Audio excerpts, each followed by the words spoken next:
Duha na katuig ang milabay human gitayog ang kabisayan sa 7.2 magnitude nga linog apan ang restoration sa nahugno nga kampanaryo sa Basilica Minor de Santo Niño, Cebu nagpadayon gihapon karon.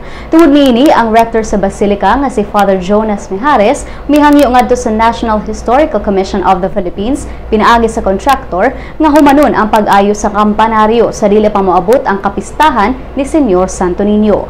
Mato ni Father Mijares nga posibleng mahuman ang restoration sa nagubak nga kampanaryo sa ilang giset nga target date. Matod sa Archdiocese of Cebu nga sa siyam ka mga simbahan nga naapektuhan sa linog, 5 na karon ang na-repair o na-rehabilitate na. Ang chairman sa Archdiocesan Committee on Cultural Heritage nga si Father Brian Brigoli may pasabot nga taas ug mitikuloso ang proseso sa restoration sa mga karaang simbahan.